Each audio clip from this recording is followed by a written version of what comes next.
Platón. La República o el Estado. Libro segundo. Después de haber hablado de esta manera, creí que se daría por terminada la conversación, pero, al parecer, todo lo dicho no fue más que el preludio. Glaucón dio en esta ocasión una prueba de su valor acostumbrado y, lejos de rendirse, como Trasímaco, tomó la palabra y dijo: Sócrates, ¿te contentas con figurarte que nos has convencido de que ser justo es, de todas maneras, preferible a ser injusto, o quieres realmente convencernos? Yo querría, le contesté, convenceros realmente, si esto estuviera en mi mano.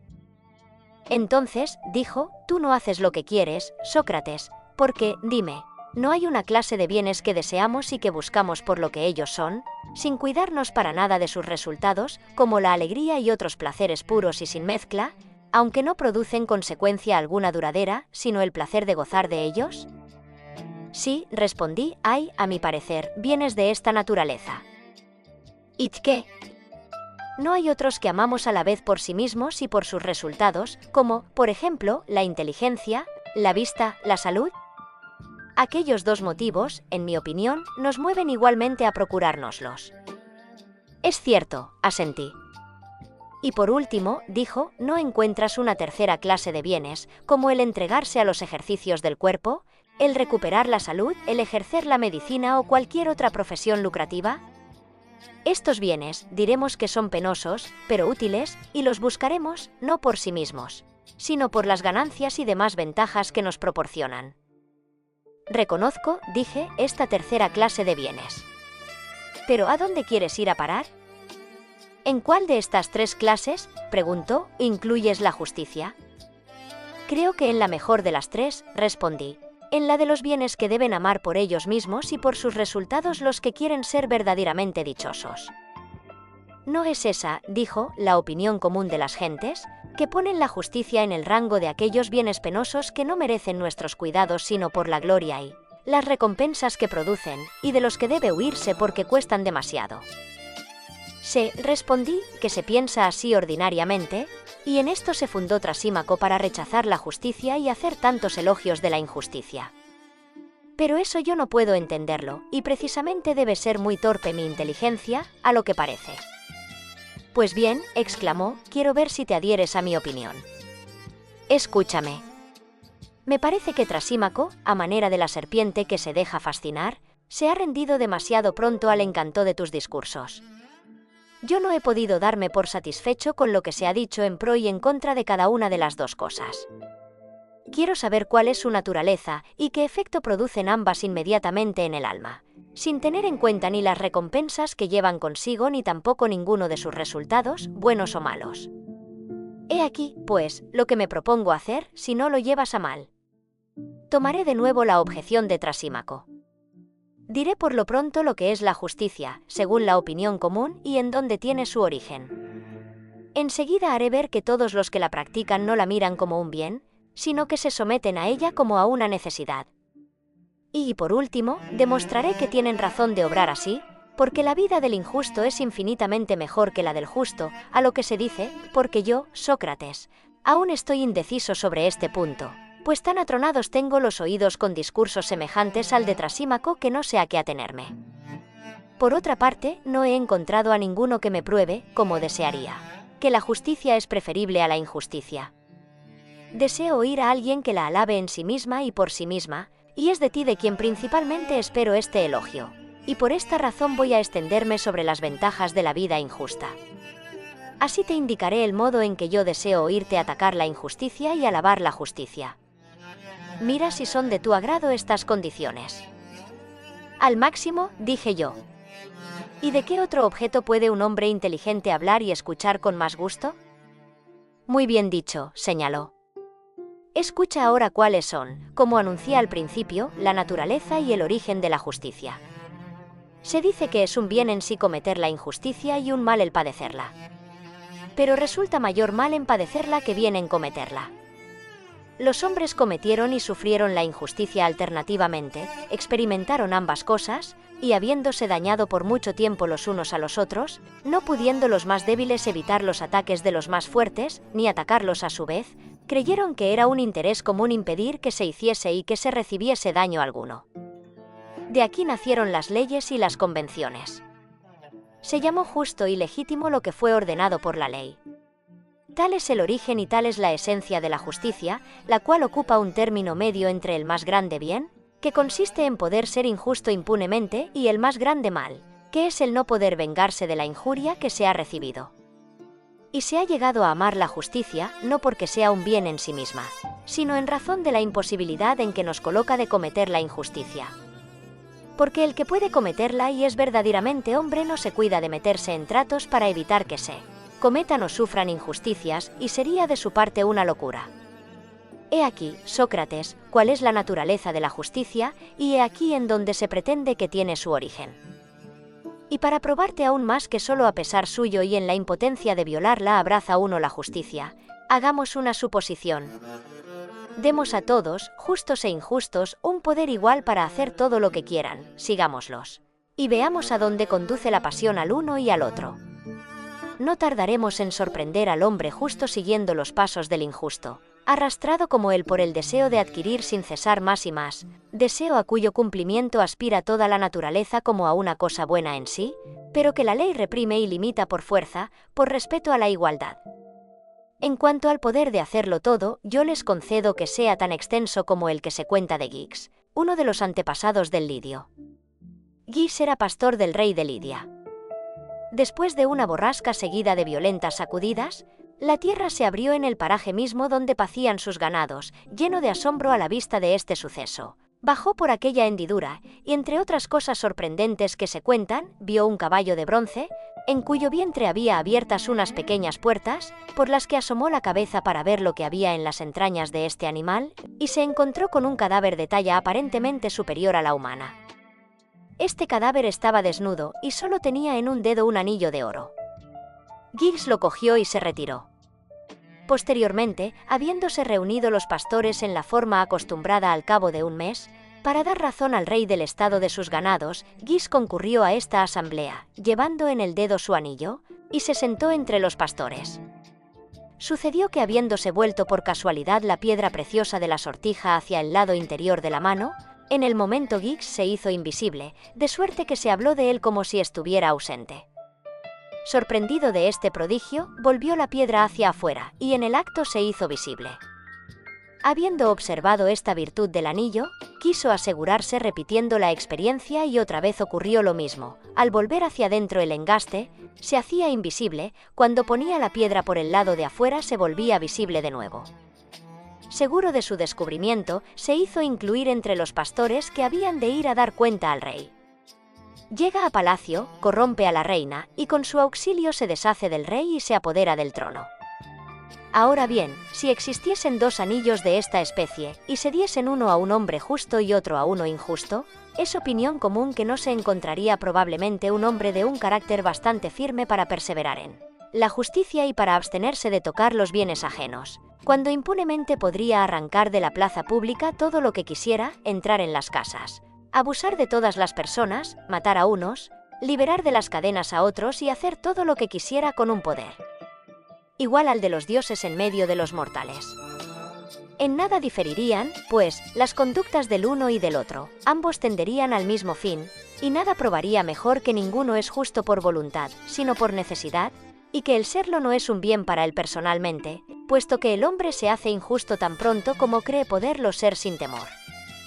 Y así los partidarios de la injusticia concluirán de aquí que todo hombre cree en el fondo de su alma, y con razón, que es más ventajosa que la justicia, de suerte que, si alguno, habiendo recibido un poder semejante, no quisiese hacer daño a nadie, ni tocar a los bienes de otro, se le miraría como el más desgraciado y el más insensato de todos los hombres.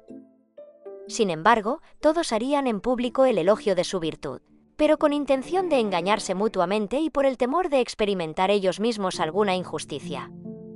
Esto es lo que quería decir. Sentado esto, solo veo un medio de decidir con seguridad acerca de la condición de los dos hombres de que hablamos, y es el considerarles aparte el uno del otro en el más alto grado de justicia y de injusticia, si no, imposible. ¿Y cómo hacer esa separación? Así, no rebajemos al hombre injusto ninguna parte de la injusticia, ni al hombre justo ninguna parte de la justicia, y supongamos a ambos perfectos en el género de vida que han abrazado.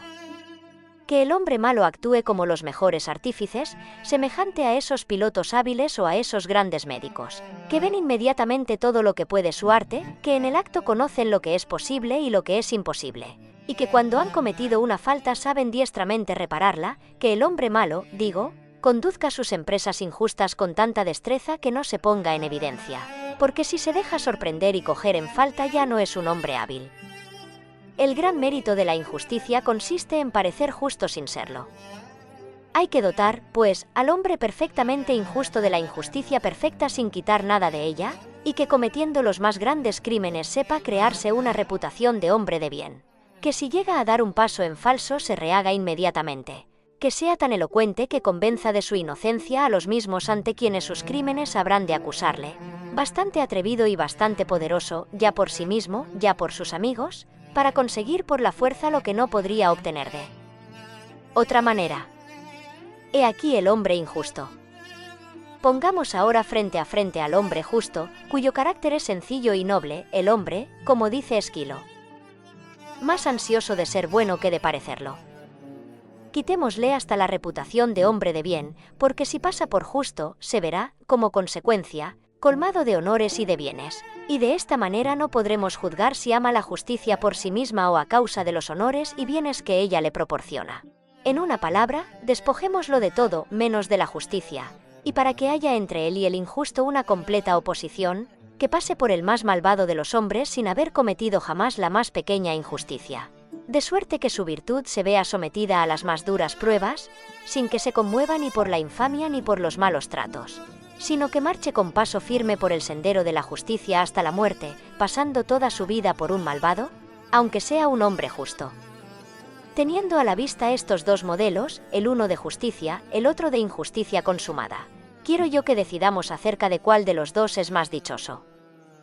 ¿Con qué precisión, exclamé, y con qué rigor, mi querido Glaucón, nos has presentado estos dos hombres, desnudos como estatuas, para que los juzguemos?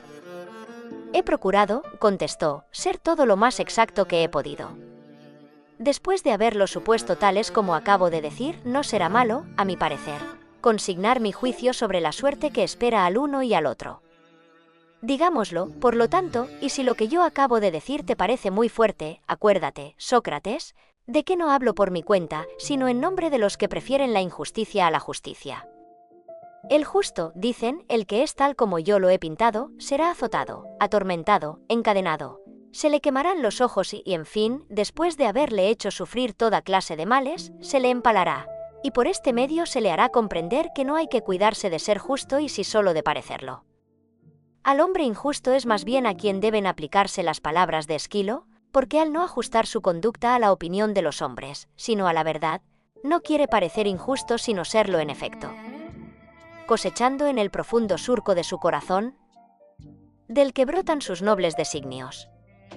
Y con la reputación de hombre de bien tiene grande autoridad en el Estado, se enlazan él y sus hijos con las mejores familias y llevan a cabo todas las uniones que le agradan, sacando ventaja de todo esto, porque el crimen no le asusta. Cualquier cosa por la que dispute, sea en público o en privado, la consigue sobreponiéndose a todos los concurrentes, se enriquece, hace bien a sus amigos, mal a sus enemigos, ofrece a los dioses sacrificios y presentes magníficos, y se atrae la benevolencia de los dioses y de los hombres con más facilidad y seguridad que el justo. De donde puede deducirse, como cosa probable, que es también más querido de los dioses.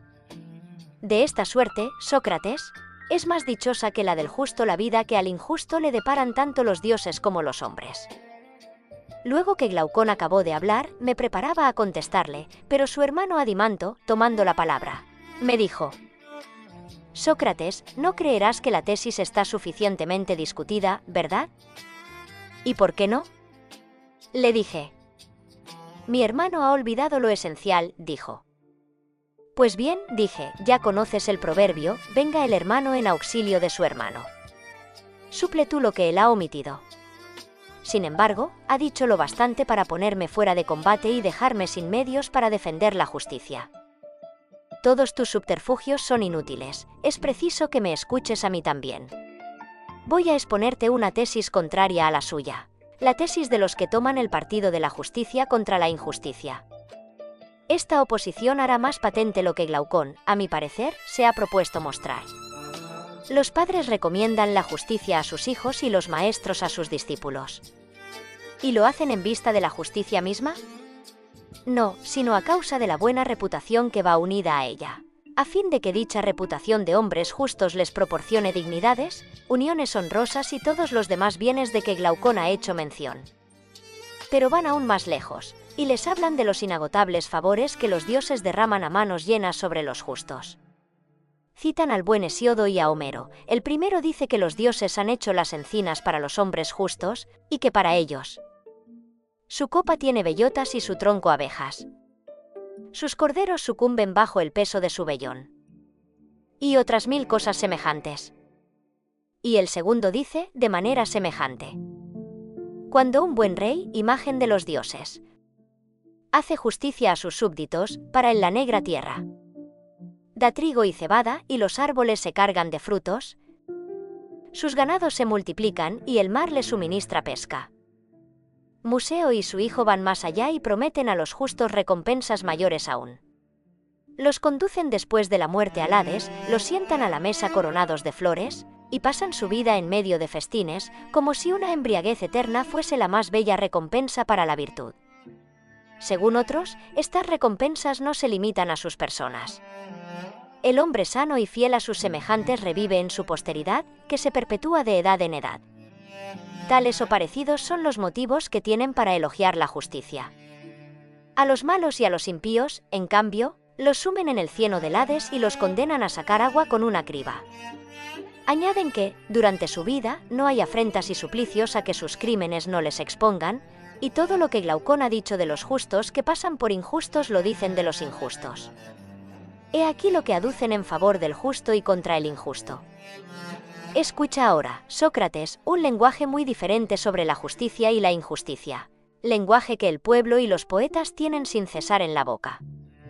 Cantan todos aún a lo bello, y al mismo tiempo lo difícil y penoso de la templanza y la justicia, que, por el contrario, nada hay más dulce que la injusticia y el libertinaje, ni nada que cueste menos a la naturaleza. Que estas cosas solo son vergonzosas en la opinión de los hombres y porque la ley lo ha querido así, que las acciones injustas son más útiles que las justas, que la mayor parte de los hombres se inclinan a honrar sin escrúpulos, en público o en privado, y a mirar como dichoso al hombre malo que tiene riquezas y crédito, a menospreciar y vilipendiar al hombre justo, si es débil e indigente, aunque convengan en que el justo es mejor que el malvado. Pero de todos estos razonamientos, los más extraños son los que se relacionan con los dioses y con la virtud. Los dioses, dicen, no tienen, muchas veces, para los hombres virtuosos más que males y desgracias, mientras que colman a los perversos de prosperidades. Por su parte, los sacrificadores y adivinos, asediando las casas de los ricos, les persuaden de que si ellos o sus antepasados han cometido alguna falta, pueden expiarla por medio de sacrificios y encantamientos, de fiestas y de juegos en virtud del poder que los dioses les han conferido. Si alguno tiene un enemigo al que quiere hacer daño, sea justo o injusto, lo cual importa poco, puede a poca costa hacerle mal, porque los tales sacrificadores y adivinos tienen ciertos secretos para atraerse el poder de los dioses y disponer de él a su gusto. Y todo esto lo comprueban valiéndose de la autoridad de los poetas, confiriendo a la maldad fácil acceso. Se marcha fácilmente por el camino del vicio. El camino es llano y cercano a cada uno de nosotros. Por el contrario, los dioses han puesto el sudor como condición de la virtud. Y el camino, en este caso, es largo y escarpado. Y si quieren hacer ver que es fácil aplacar a los dioses, citan estos versos de Homero. Los dioses mismos se dejan aplacar por sacrificios y oraciones aduladoras. Y cuando se les ha ofendido, se les aquieta con libaciones y con humo de grasa. En cuanto a los ritos de los sacrificios, producen una multitud de libros, compuestos por Museo y Orfeo, que hacen descender al uno de las musas y al otro de la luna, y hacen creer falsamente no solo a los particulares, sino a ciudades enteras, que por medio de víctimas y de juegos se pueden expiar las faltas de los vivos y de los muertos. Llaman purificaciones a los sacrificios instituidos para librarnos de los males de la otra vida, y sostienen que a los que no los practican les aguardan los más terribles tormentos. Todo eso, amigo Sócrates, prosiguió, es lo que se dice de la virtud y del vicio, así como de la estimación que hacen los dioses de una y otro. ¿Qué impresión, mi querido Sócrates, deberán causar semejantes razonamientos en el alma de un joven de felices condiciones y cuyo espíritu sea capaz, como Libando, de sacar consecuencias de todo lo que oye, tanto con relación a lo que él mismo debe ser como al género de vida que debe abrazar para ser dichoso? No es probable que se diga a sí mismo aquello de Píndaro: ¿subiré a la alta fortaleza por el camino de la justicia? ¿O marcharé por el torcido sendero del fraude? ¿Por qué, pues, habríamos de inclinarnos más a la justicia que a la suma injusticia, cuando, según la opinión de los sabios y del pueblo, todo nos saldrá bien siendo injustos, durante la vida y después de la muerte, así respecto de los dioses como de los hombres, con tal que demos a los crímenes la apariencia de virtud? Después de todo lo que acabo de decir, ¿cómo es posible, Sócrates, que un hombre con capacidad de espíritu, riquezas, vigor corporal o buen linaje se declare respetuoso de la justicia, y no se burle de los elogios que puedan prodigarse a la misma en su presencia? Digo más, aun cuando un hombre estuviera persuadido de que lo que he dicho es falso, y de que la justicia es el más grande de todos los bienes, lejos de enfadarse contra los que viese comprometidos en el partido contrario, no podría menos de disculparlos, porque sabe que, a excepción de aquellos cuya excelencia de carácter hace que el vicio les inspire horror natural, o que se abstienen de él por su acendrado saber, nadie es justo por propia voluntad, y que si alguno combate la injusticia es porque la cobardía, la vejez o cualquiera otra debilidad le hacen impotente para obrar mal. Y la prueba de esto es que de todos cuantos se encuentran en este caso, el primero que consigue el poder de hacer mal es el primero también en servirse de él hasta donde le es posible. La causa de todo esto es precisamente lo que nos ha comprometido a este y a mí en la presente discusión. Quiero decir, varón extraordinario, que, y comenzando por los antiguos héroes, cuyos discursos se han conservado hasta nosotros en la memoria de los hombres, todos los que se han proclamado, como tú, defensores de la justicia, no han reprobado la injusticia y alabado la justicia sino en vista de la reputación, los honores y recompensas que de ellas derivan.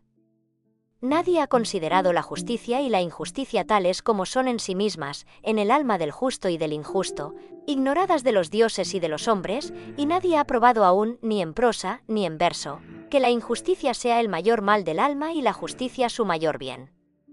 Porque si os hubierais puesto de acuerdo para usar de este lenguaje desde el principio, y desde la infancia nos hubierais inculcado esta verdad, en lugar de prevenirnos contra la injusticia de otro, cada uno de nosotros se pondría en guardia contra sí mismo, y temería obrar injustamente por no convivir así con el mayor de los males. Trasímaco o cualquier otro ha podido decir, sin duda, Sócrates, tanto o más que yo sobre este objeto, confundiendo ciegamente, a mi parecer, la naturaleza de la justicia y de la injusticia.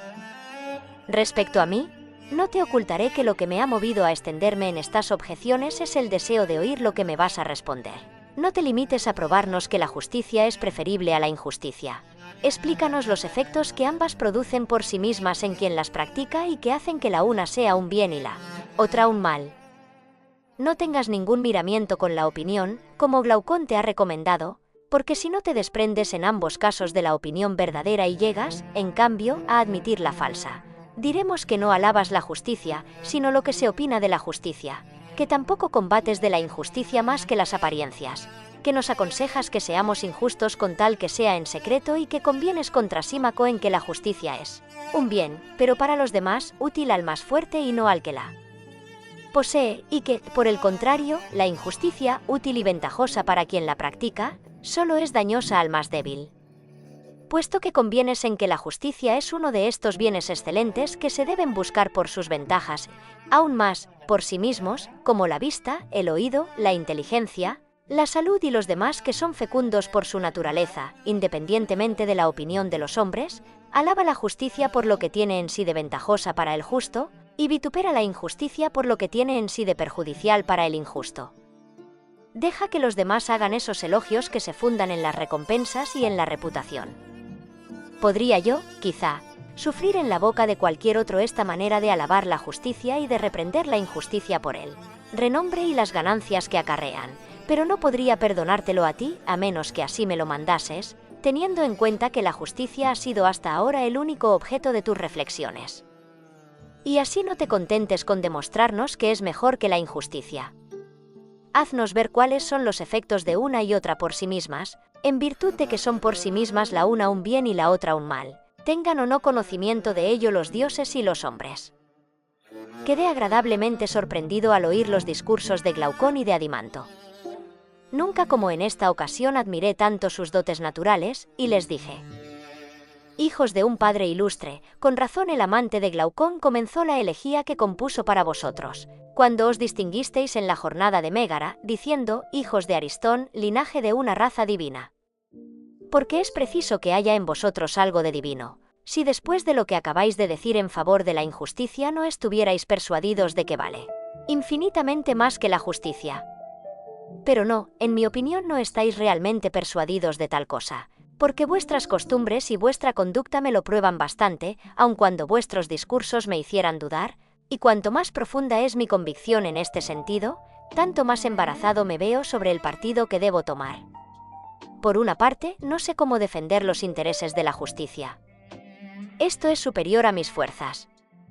Y si lo creo así es porque pensaba que había probado suficientemente contra Trasímaco que aquella es preferible a la injusticia, y sin embargo, mis pruebas no os han satisfecho.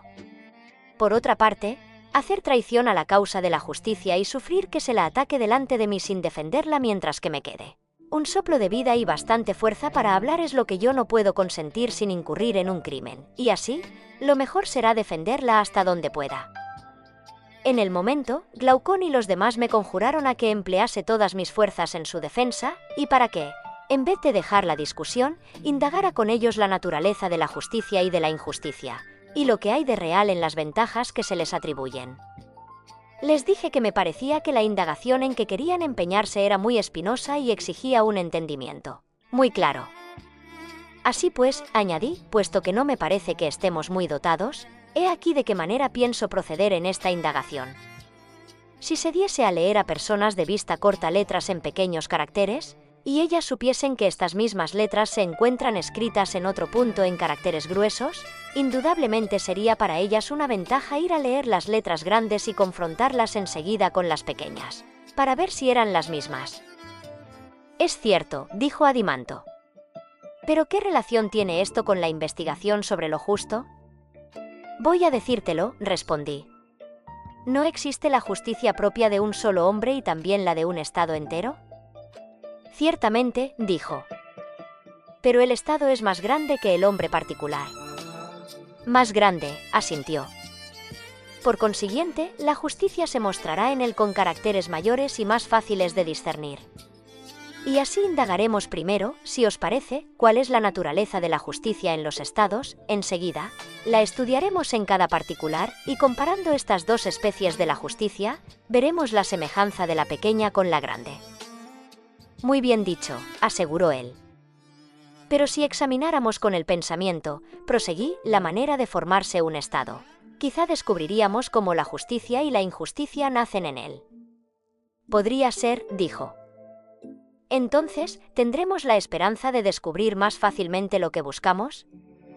Mucho más. Pues bien, ¿queréis que comencemos? No es pequeña empresa la que emprendemos. Pensadlo. Estamos resueltos. Haz lo que acabas de decir, dijo Adimanto. Pues bien, comencé yo, lo que da origen al Estado. ¿No es la impotencia en que cada hombre se encuentra de bastarse a sí mismo y la necesidad de muchas cosas que experimenta? ¿O hay otra causa? Ninguna otra, contestó. Así es que, habiendo la necesidad de una cosa obligado a un hombre a unirse a otro hombre, y otra necesidad a otro hombre, la aglomeración de estas necesidades reunió en una misma vivienda a muchos hombres con la mira de auxiliarse mutuamente. Y a esta sociedad hemos dado el nombre de Estado, ¿no es así? Sí. Pero, ¿acaso no se hace partícipe a otro de lo que uno tiene o se recibe de él lo que no se tiene porque se cree que de ello ha de resultar ventaja? Sin duda. Construyamos, pues, continué, un Estado con el pensamiento. Nuestras necesidades serán evidentemente su base. ¿Cómo no? Ahora bien, la primera y mayor de nuestras necesidades no es el alimento. ¿Del cual depende la conservación de nuestro ser y de nuestra vida? Naturalmente. La segunda necesidad es la de la habitación, la tercera, la del vestido y cosas similares. Es cierto. Bueno, dije yo. ¿Y cómo podrá nuestro Estado proveer a tantas necesidades? Será necesario para esto que uno sea labrador, otro constructor y otro tejedor. Añadiremos también un zapatero o cualquier otro artesano semejante. En buena hora. Todo Estado se compondrá, pues, esencialmente de 4 o 5 personas. Así parece. ¿Pero será preciso que cada uno ejerza en provecho de los demás el oficio que le es propio? Que el labrador, por ejemplo, prepare el alimento para 4, y destine para ello 4 veces más de tiempo y de trabajo. ¿O sería mejor que, sin cuidarse de los demás, emplease la cuarta parte del tiempo en preparar su alimento, y las otras 3 partes en construir su casa y hacerse vestidos y calzado? Y Adimanto contestó: me parece, Sócrates, que el primer procedimiento será más cómodo para él. No me extraña, por Zeus, dije yo, porque en el mismo momento de hablar se ha fijado mi pensamiento en que no todos nacemos con el mismo talento, y que uno tiene más disposición para hacer una cosa y otro la tiene para otra. ¿No lo crees así? Lo creo.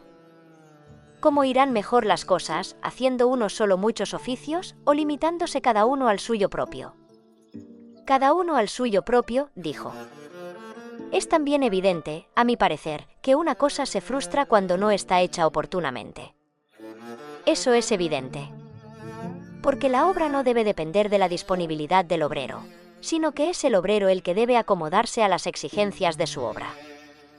Necesariamente. ¿De dónde se sigue que se hacen más cosas, mejor y con más facilidad, cuando cada uno hace la que le es propia en el tiempo debido y sin cuidarse de todas las demás? Totalmente de acuerdo.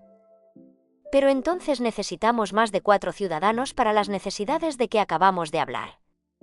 Si queremos, en efecto, que todo marche bien, el labrador no debe hacer por sí mismo su arado, su azadón, ni los demás aperos de labranza. Lo mismo sucede con el constructor, el cual necesita muchos instrumentos. Y lo mismo con el zapatero y con el tejedor, ¿no es así? Sí. He aquí, por tanto, que tenemos ya necesidad de carpinteros, herreros y otros obreros de esta clase, que tienen que entrar en nuestro pequeño estado, que de este modo se agranda. Sin duda. Sin embargo, no aumentaremos mucho el estado si le añadimos boyeros, ovejeros y pastores de todas las especies, a fin de que el labrador tenga bueyes para la labor, el constructor y el campesino, bestias de carga para el transporte de materiales, el zapatero y el tejedor, pieles y lanas. Un estado en que se encuentren tantas gentes no es ya un estado pequeño, dijo. No es esto todo, continué. Es casi imposible que un Estado encuentre un punto de la Tierra en el que no sean necesarias las importaciones. Es imposible, en efecto. También tendrá necesidad nuestro Estado, por consiguiente, de que vayan algunas personas a los estados vecinos a buscar lo que le falta. Lo necesitará. Pero estas personas darán la vuelta sin haber recibido nada si no llevan para cambiar cosas que allí se necesiten. ¿No es así? Así parece. Por lo tanto, la producción del país no habrá de ser suficiente tan solo para sus habitantes, sino también, en calidad y cantidad, para aquellos extranjeros de quienes se tiene necesidad. Es cierto. Por consiguiente, nuestro Estado tendrá necesidad de un número mayor de labradores y de otros obreros. Sin duda. Habrá necesidad también de gentes que se encarguen de la importación y exportación de los diversos objetos que se cambian. Los que tal hacen se llaman comerciantes, ¿no es así? Sí. Necesitamos, pues, comerciantes. Desde luego. Y si este comercio se hace por mar, se necesitará una infinidad de personas para la navegación. Es cierto.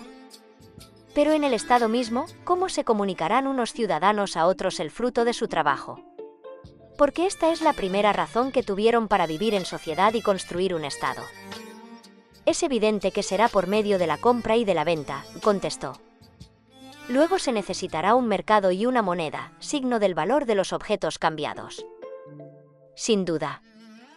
Pero si el labrador o cualquier otro artesano, al llevar al mercado lo que pretende vender, no acude precisamente en el momento en que los demás tienen necesidad de su mercancía. Su trabajo quedará interrumpido durante este tiempo y permanecerá ocioso en el mercado esperando compradores. Nada de eso, respondió. Hay gentes que se encargan de salvar este inconveniente, y en las ciudades bien administradas son de ordinario las personas débiles de cuerpo y que no pueden dedicarse a otros oficios. El suyo consiste en permanecer en el mercado y comprar a unos lo que llevan a vender, para volverlo a vender a otros que quieren comprar. Es decir, que nuestra ciudad no puede pasar sin mercaderes. ¿No es este el nombre que se da a los que, permaneciendo en la plaza pública, no hacen más que comprar y vender, reservando el nombre de comerciantes para los que viajan y van de un estado a otro? Exactamente. Hay, también, a mi parecer, algunos que no prestan un gran servicio a la sociedad por su inteligencia, pero que son robustos de cuerpo y capaces de los mayores trabajos. Trafican con la fuerza de su cuerpo y tienen opción a un salario en dinero por este tráfico, ¿de dónde les viene? Yo creo, el nombre de asalariados. ¿No es así? Así es. Son, pues, los asalariados, en mi opinión, el complemento del Estado. Así lo creo. Pues bien, Adimanto, ¿tenemos ya un Estado bastante grande y puede mirársele como perfecto? Quizá. ¿Cómo podremos, pues, encontrar en él la justicia y la injusticia? ¿Y dónde crees que tienen su origen en medio de todos estos diversos elementos? No lo veo claro, Sócrates, contestó, a menos que no sea en las relaciones mutuas, que nacen de las diversas necesidades de los ciudadanos. Quizá, dije yo, has dado precisamente en ello, veámoslo y no nos desanimemos. Comencemos por echar una mirada sobre la vida que harán los habitantes de este estado. Su primer cuidado será procurarse grano, vino, vestidos, calzado y habitación, trabajarán, durante el estío, desnudos y sin calzado, y durante el invierno, bien vestidos y bien calzados. Su alimento será de harina de cebada y de trigo, con la que harán panes y tortas, que se les servirán sobre juncos o sobre hojas muy limpias, comerán acostados ellos y sus hijos en lechos de verdura. De nueza y de mirto, beberán vino, coronados con flores, cantando alabanzas de los dioses. Juntos pasarán la vida agradablemente y, en fin, procurarán tener el número de hijos proporcionado al estado de su fortuna, para evitar las incomodidades de la pobreza o de la guerra. Entonces Glaucón interrumpió diciendo: «Me parece que no les das nada para comer con el pan». «Tienes razón», le dije yo, se me olvidó decir que, además de pan, tendrán sal, aceitunas, queso, y hervirán cebollas y otras legumbres que produce la tierra. No quiero privarles ni aun de postres. Tendrán higos, guisantes, habas y después bayas de mirto y bellotas, que harán asar al fuego y que comerán bebiendo con moderación. De esta manera, llenos de gozo y de salud, llegarán a una avanzada vejez, y dejarán a sus hijos herederos de una vida semejante. Pero él repuso: «Si formases un estado de cerdos, ¿los alimentarías de otra manera?» «Pues entonces, ¿qué es lo que debe hacerse, mi querido Glaucón?», pregunté. «Lo que se hace de ordinario», respondió. «Si no quieres que vivan miserablemente, haz que coman en la mesa, acostados en lechos, y que se sirvan las viandas y postres que están hoy en uso». «Muy bien, ya te entiendo», exclamé. «No es solamente el origen de un estado el que buscamos, sino el de un estado que rebose en placeres. Quizá no obraremos mal en esto, porque podremos de esta manera descubrir por dónde la justicia y la injusticia se han introducido en la sociedad. Sea de esto lo que quiera, el verdadero estado, el estado sano, es el que acabamos de describir. Si quieres ahora que echemos una mirada sobre el estado enfermo y lleno de humores, nada hay que nos lo impida. Es probable que muchos no se den por contentos con el género de vida sencilla que hemos prescrito. Añadirán camas, mesas, muebles de todas especies, viandas bien condimentadas, perfumes, sahumerios, cortesanas y golosinas de todas clases y con profusión. No será preciso incluir sencillamente en el rango de las cosas necesarias esas de que hemos hablado antes, habitación, ropa y calzado, sino que, yendo más adelante, se contará con la pintura y el bordado. Habrá necesidad del oro, del marfil y de otras materias preciosas de todas clases, ¿no es así?». «Sí», dijo. «El estado sano, de que hablé al principio, va a resultar demasiado pequeño. será preciso agrandarlo y hacer entrar en él una multitud de gentes que el lujo, no la necesidad, ha introducido en los estados, como los cazadores de todos los géneros y aquellos cuyo arte consiste en la imitación mediante figuras, colores o sonidos, además, los poetas, con todo su cortejo, los rapsodos, los actores, los danzantes, los empresarios. También fabricantes de artículos de todos los géneros, sobre todo los que trabajan para las mujeres. También precisaremos de nuevos servidores. ¿No crees que harán falta ayos y ayas, nodrizas y camareras, peluqueros, pinches, cocineros y hasta porquerizos? En el primer estado no había que pensar en todas estas cosas, pero en este, ¿cómo es posible pasar sin ellas? Lo mismo que sin toda esa clase de animales destinados a regalar el gusto de los gastrónomos. En efecto, ¿cómo no? Pero con este género de vida, ¿los médicos no se hacen más necesarios que antes? Mucho más. ¿Y el país que bastaba antes para el sostenimiento de sus habitantes, no será desde este momento demasiado pequeño? Es cierto, dijo. Luego, si queremos tener bastantes pastos y tierra de labor, nos será preciso robarla a nuestros vecinos. Y nuestros vecinos harán otro tanto respecto a nosotros, si traspasando los límites de lo necesario, se entregan también al deseo insaciable de tener. No puede suceder otra cosa, Sócrates dijo. Como consecuencia de esto, ¿haremos la guerra, Glaucón? Porque, ¿qué otro partido puede tomarse? El que tú dices, respondió. No hablemos aún, proseguí, de los bienes y de los males que la guerra lleva consigo. Digamos solamente que hemos descubierto su origen en aquello que, cuando se produce, origina los mayores males para los estados y para los particulares. Exactamente. Ahora es preciso, querido amigo, dar cabida en nuestro estado a un numeroso ejército, que pueda ir al encuentro del enemigo y defender el estado y todo lo que posee, de las invasiones del mismo. ¿Pues qué? Arguyó él, ¿no podrán los ciudadanos mismos atacar y defenderse?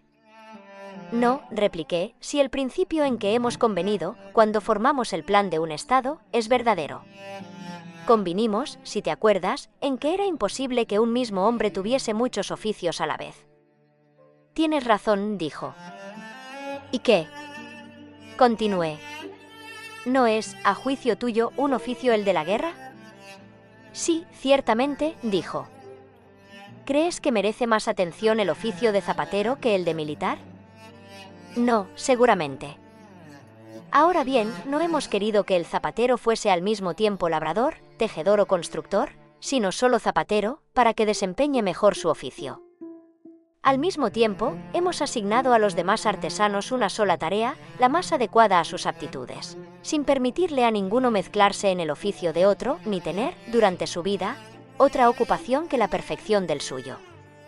¿No crees que también el oficio de las armas es de la mayor importancia, o que es tan fácil de aprender, que un labrador, un zapatero o cualquier otro artesano pueda al mismo tiempo ser guerrero y que, en cambio, no es posible ser buen jugador de dados o de chaquetes si uno no se ejercita desde joven, o cuando solo se juega a intervalos? Y basta con coger un broquel o cualquiera otra arma para estar en condiciones de pelear enseguida como hoplita o en cualquier otra arma, siendo así que en vano se cogerían en la mano instrumentos de cualquier otro arte, creyendo, con esto, hacerse artesano o atleta, puesto que de nada servirán no teniendo un conocimiento exacto de cada arte y no habiéndose ejercitado en ellas. ¿Por mucho tiempo? Si así fuese, todo el mérito de un artesano estaría en los instrumentos de su arte, dijo. Por consiguiente, dije yo, cuanto más importante es el cargo de estos guardianes del Estado, tanto más han de estar exentos de otras actividades y dedicarse a la suya con competencia y celo. Lo creo así, dijo. ¿Pero no se necesita disposición natural para desempeñar semejante cargo? ¿Cómo no? A nosotros, pues, nos corresponde escoger, si podemos, entre los diferentes caracteres, los que son más propios para la guardia del Estado. Esta elección es de nuestra incumbencia, en efecto. Difícil cosa es, por Zeus. Dije, sin embargo, no hay que desanimarse, caminemos hasta donde nuestras fuerzas lo permitan. Es preciso no desalentarse, dijo. ¿Encuentras que hay diferencia entre las cualidades de guardián de un joven noble y las de un perro de raza? ¿Qué quieres decir? Quiero decir que ambos deben tener un sentido fino para descubrir al enemigo, actividad para perseguirle y fuerza para pelear después de haberle alcanzado. Es cierto, asintió, todo ello es necesario. Y bravura también para combatir bien. ¿Cómo no? Pero un caballo, un perro o cualquier otro animal, ¿puede ser valiente si no es fogoso? ¿No has observado que fogosidad es algo indomable, que hace al alma intrépida, e incapaz de retroceder ante el peligro? Sí. Lo he observado. Tales son, pues, las cualidades corporales que debe tener un guardián. Sí. Así como también cierta tendencia a la fogosidad respecto al alma. También. Pero, mi querido Glaucón, dije yo, si ellos son tales como acabas de decir, ¿no serán feroces los unos para con los otros, así como respecto a los demás ciudadanos? Es muy difícil que no lo sean, por Zeus, dijo él. Sin embargo, es preciso que sean suaves para con sus conciudadanos, y que guarden toda su ferocidad para los enemigos. De no obrar así, no habrá que esperar que otros los aniquilen, porque no tardarán en destruirse los unos a los otros. Es cierto, dijo. Entonces, ¿qué partido deberá tomarse? Pregunté. ¿Dónde encontraremos un carácter que sea a la vez dulce y fogoso? Al parecer, una de estas cualidades destruye la otra. Así parece. Y como no se puede ser buen guardián del Estado si falta una de ellas, y como tenerlas ambas parece cosa imposible, se infiere de aquí que en ninguna parte se encuentra un buen guardián. Me temo que así es, dijo. Después de haber dudado por algún tiempo y reflexionado sobre lo que acabábamos de decir, continué. Mi querido amigo, si nos vemos en este conflicto, nos está bien merecido por habernos separado del ejemplo que pusimos antes. ¿Cómo? ¿No hemos reflexionado que, efectivamente, se encuentran esos caracteres, que hemos tenido por quiméricos, y que reúnen estas dos cualidades opuestas? ¿Dónde están?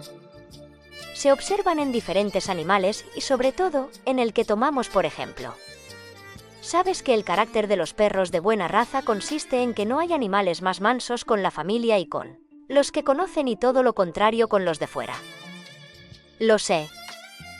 La cosa es, por lo tanto, posible, dije yo, cuando queremos un guardián de este carácter. No exigimos, pues, nada que sea contra naturaleza. No parece.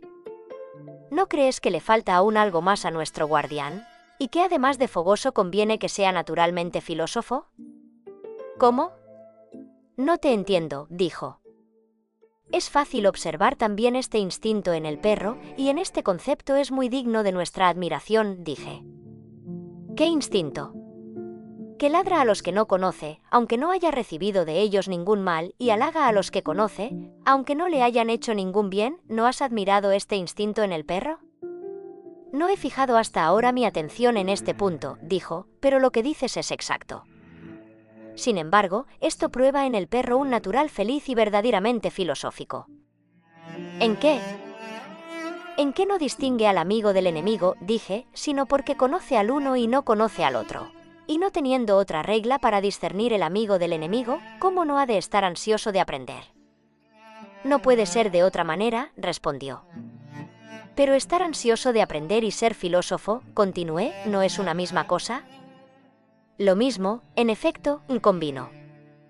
Podemos decir, pues, con confianza del hombre que, para ser suave con sus familiares y con los que conoce, ¿es preciso que tenga un carácter filosófico ansioso de conocimiento? Sea así, dijo.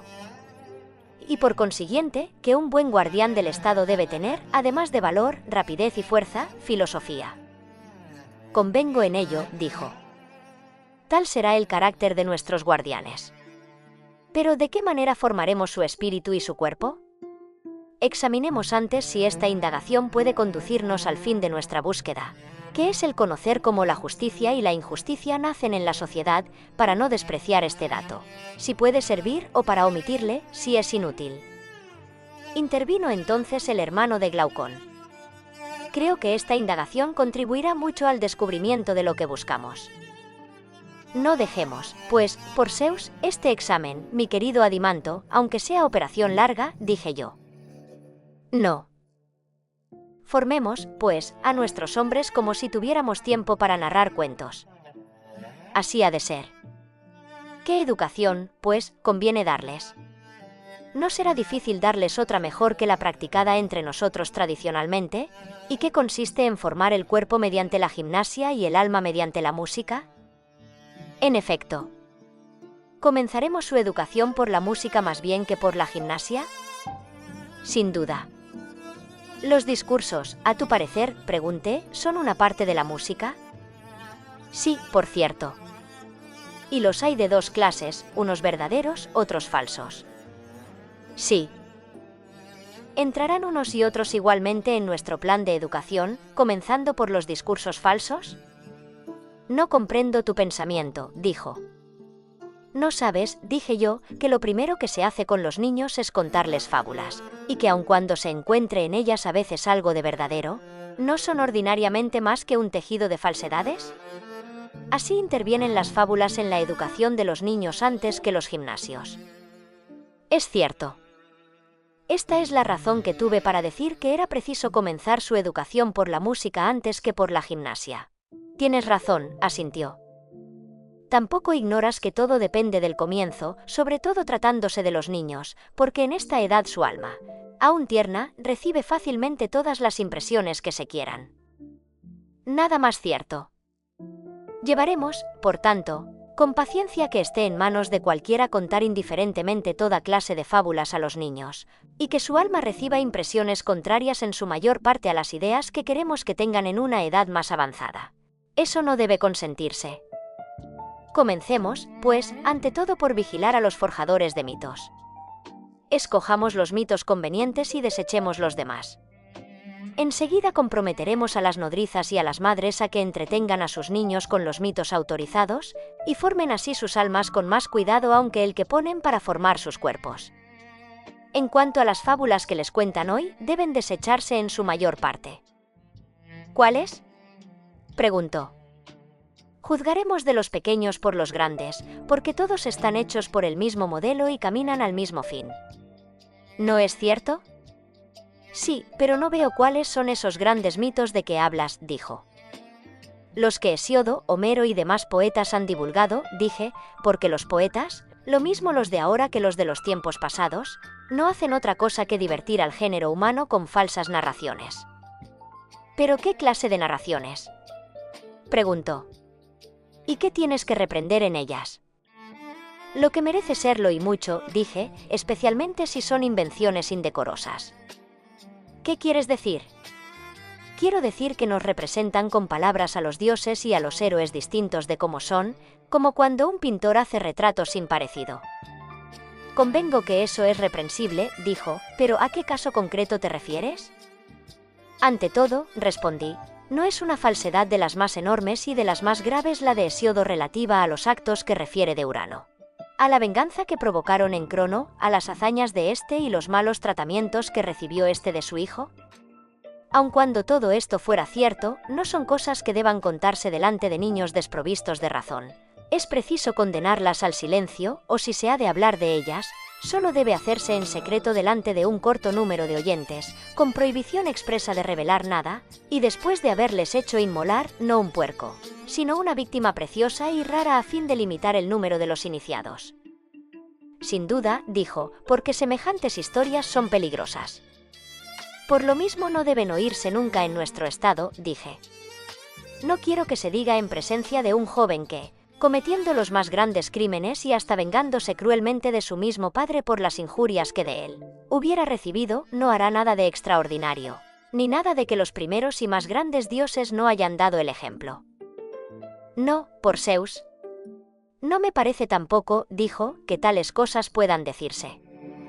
Y si queremos que los defensores de nuestra república tengan horror a las disensiones y discordias, seguí, tampoco les hablaremos de los combates de los dioses, ni de los lazos que se tendían unos a otros. Además de que no es cierto todo esto. Menos aún les daremos a conocer ni por medio de narraciones, ni de pinturas o de tapicerías, las guerras de los gigantes y todas las querellas que han tenido los dioses y los héroes con sus parientes y sus amigos.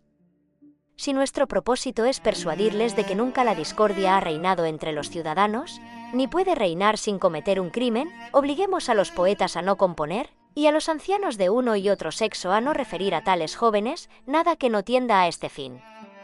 Que jamás se oiga decir entre nosotros que Hera fue arrojada por su hijo y Hefesto precipitado del cielo por su padre, por haber querido socorrer a su madre cuando éste la maltrataba, ni contar todos esos combates de los dioses inventados por Homero. Haya o no alegorías ocultas en el fondo de estos relatos, porque un niño no es capaz de discernir lo que es alegórico de lo que no lo es, y todo lo que se imprime en el espíritu en esta edad deja rastros que el tiempo no puede borrar. Por esto es importantísimo que los primeros discursos que oiga sean a propósito para conducirle a la virtud. Lo que dices es muy sensato, asintió, pero si se nos preguntase cuáles son esas fábulas admisibles, ¿qué responderíamos? Yo contesté: Adimanto, ni tú ni yo somos poetas. Nosotros fundamos una república, y en este concepto nos toca conocer según qué modelo deben los poetas componer sus fábulas, y además prohibir que se separen nunca de él, pero no nos corresponde a nosotros componerlas. Tienes razón, dijo, pero ¿qué deberán enseñarnos esas fábulas en orden a la divinidad? Por lo pronto, es preciso que los poetas nos representen por todas partes a Dios tal cual es, sea en la epopeya, sea en la oda, sea en la tragedia. Sin duda. ¿Pero la divinidad no es esencialmente buena? ¿Debe hablarse de ella nunca en otro sentido? ¿Quién lo duda? Lo que es bueno no es nocivo, ¿verdad? No. ¿Lo que no es nocivo, perjudica? En modo alguno. ¿Lo que no perjudica, hace algún daño? Tampoco. ¿Y lo que no hace daño alguno, podrá ser causa de algún mal? ¿Cómo podría? ¿Y lo que es bueno, no es benéfico? Sí. ¿Es causa, pues, del bien que se hace? Sí. Lo que es bueno no es, por tanto, causa de todas las cosas, es causa del bien, pero no es causa del mal. No cabe duda, dijo. Por consiguiente, proseguí, Dios, siendo esencialmente bueno, no es causa de todas las cosas, como se dice comúnmente. Y si los bienes y los males están de tal manera repartidos entre los hombres que el mal domina, Dios no es causa más que de una pequeña parte de lo que sucede a los hombres y no lo es de todo lo demás. A él solo deben atribuirse los bienes. En cuanto a los males es preciso buscar otra causa que no sea la divinidad. Nada más cierto que lo que dices, contestó. No hay, pues, que dar fe a Homero ni a ningún otro poeta. Bastante insensato para disparatar acerca de los dioses y para decir, por ejemplo, que sobre el umbral del palacio de Zeus hay 2 toneles, uno lleno de destinos dichosos y otro de destinos desgraciados. Si Zeus toma de uno y otro para un mortal, su vida será una mezcla de buenos y malos días. Pero si toma solo de uno u otro sin mezclarlos, una terrible miseria le perseguirá sobre la divina tierra. No hay que creer tampoco que Zeus es el distribuidor de los bienes y de los males. Si alguno dice también que por instigación de Zeus y de Atenea violó Pándaro sus juramentos y rompió la tregua, nosotros nos guardaremos bien de aprobarlo. Lo mismo digo de la querella de los dioses provocada por Temis y por Zeus y de estos versos de Esquilo, que no consentiríamos que se dijeran delante de nuestra juventud. La divinidad hace crecer la culpa entre los hombres, cuando quiere arruinar una familia totalmente.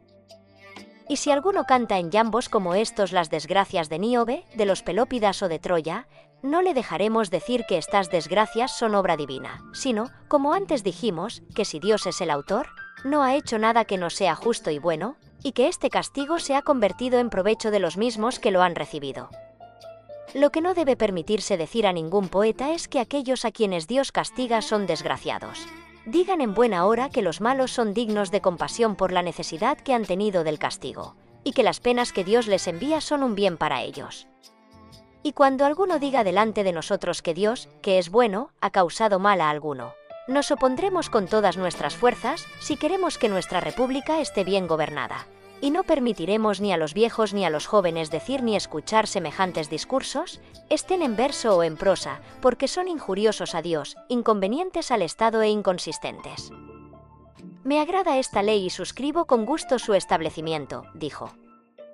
Por lo tanto, dije, nuestra primera ley y nuestra primera regla tocante a los dioses será obligar a nuestros ciudadanos a reconocer, lo mismo cuando hablen que cuando escriban, que Dios no es el autor de todas las cosas, sino solo de las buenas. Con eso basta, dijo. ¿Qué dices ahora de la segunda ley? Debe mirarse a Dios como un encantador, que se complace en tomar 1000 formas diferentes, y que tan pronto aparece bajo una figura extraña, como nos engaña afectando nuestros sentidos cual si realmente estuviera presente. ¿No es más bien un ser simple, y entre todos los seres, el menos capaz de mudar de forma? En este momento no sé aún qué responderte, dijo. ¿Pues qué? Cuando alguno abandona su forma natural, no es necesario que ese cambio venga de él mismo o de otro. Sí. Pero las cosas mejor constituidas, ¿no son las que están menos expuestas a cambios procedentes de causas extrañas? Por ejemplo, los cuerpos sufren la acción del alimento, la bebida y el trabajo. Lo primero sucede con las plantas con relación a los vientos, al ardor del sol y a otros trastornos similares. Pues bien, ¿no son los más sanos y robustos los menos expuestos a la alteración? ¿Cómo no? ¿Y el alma no es tanto menos alterada y turbada por los accidentes exteriores, cuanto más enérgica e inteligente? Sí. Por la misma razón los artefactos, que son producto de la mano del hombre, los utensilios, los edificios, los vestidos, resisten al tiempo y a todo lo que puede destruirlos en la proporción en que están bien trabajados y formados de buenos materiales. Sin duda, así es. En general, todo lo que es perfecto, ya nazca su perfección de la naturaleza, ya del arte, o de ambos, está muy poco expuesto a cambios por efectos de una causa extraña. Así debe de ser. Pero Dios, así como todo lo que pertenece a su naturaleza, es perfecto. ¿Cómo no ha de serlo? Luego, considerado Dios desde este punto de vista, de ninguna manera es susceptible de adoptar muchas formas. No, desde luego. ¿Recibirá el cambio y la alteración de sí mismo? Es evidente que si tuviera lugar algún cambio en Dios, dijo, no podría venir de otra parte. ¿Pero este cambio se verificaría para mejorar y embellecerse o para empeorar y desfigurarse? Necesariamente para empeorar, si es que se altera, dijo, porque no supondremos que a Dios falte ningún grado de belleza ni de virtud. Dices bien, asentí. Y sentado esto, ¿crees, Adimanto, que nadie, sea hombre o Dios, tome de suyo una forma peor en algún sentido que la suya? Eso es imposible, repuso. Luego es imposible que Dios quiera cambiar, concluí. Y cada uno de los dioses, muy bueno y muy bello por naturaleza, conserva siempre la forma que le es propia. Me parece que las cosas no pueden suceder de otra manera, dijo. Por consiguiente, amigo, dije, que ningún poeta venga diciéndonos que los dioses, disfrazados bajo formas extrañas, andan por todas partes, de ciudad en ciudad, ni divulgando falsedades con motivo de la metamorfosis de Proteo y de Tetis. Que no se nos represente en la tragedia o en cualquier otro poema a Hera bajo la figura de sacerdotisa, mendigando para los hijos benéficos del río Ínaco de Argos, y que no se nos cuenten mentiras de esta naturaleza. Que las madres, ilusionadas con estas ficciones poéticas, no amedrenten a sus hijos, haciéndoles creer falsamente que los dioses van a todas partes, porque eso es a la vez blasfemar contra los dioses y hacer a sus hijos cobardes y tímidos. Es preciso que se abstengan de hacer cosas semejantes, dijo. Pero quizá los dioses, dije yo, no pudiendo mudar de figura, pueden por lo menos influir sobre nuestros sentidos, y hacernos creer en estos cambios por medio de prestigios y encantamientos.